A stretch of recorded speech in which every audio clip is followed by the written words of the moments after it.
Sir ACL tear actually first of all దాని గురించి చిన్నగా బ్రీఫ్ ఇవ్వండి. ఏసీఎల్ టేర్ అంటే ఏమిటి? సో ఆ లిగమెంట్ ఎంత ఇంపార్టెంట్? ఎందుకు అసలు టేర్ అవుతుంది? ఇప్పుడు ఏసీఎల్ టేర్ అంటే ఏసీఎల్ అంటే యాంటీరియర్ క్రూషియేట్ లిగమెంట్. నడక స్లిప్ అయిపోతుంటుంది. అంటే ఓకే. మనము కాలు తీసి కాలు వేస్తూ ఉంటాం కదా, కాలు తీసి దాని పట్టు ఉండదు. కాలు వేయడానికి వేస్తున్నప్పుడు మోకాల్ని స్టేబుల్గా ఉండడానికి ఈ ACL one of the ligament. చాలా లిగమెంట్స్ ఉంటాయి.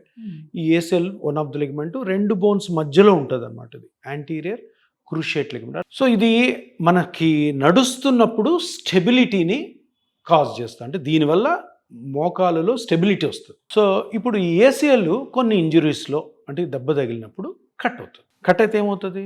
బ్యాలెన్స్ ఇన్స్టెబిలిటీ వస్తుంది. ఒకవేళ సర్జరీ అంటే ఇంట్రెస్ట్ లేని వాళ్ళు సర్జరీకి వెళ్ళే ముందు plasma therapy, growth factor therapy are platelet rich plasma therapy హ్యాపీగా తీసుకోవచ్చు. కానీ కరెక్ట్గా చేయాలి, కరెక్ట్గా లిగమెంట్ మీద వదలాలి, కరెక్ట్గా మెనిస్కస్ మీద గ్రోత్ ఫ్యాక్టర్స్ వదిలి తర్వాత ప్రాపర్గా ఫాలో అప్ చేసుకుంటే దీంతో కూడా మంచి రిజల్ట్స్ ఉన్నాయి.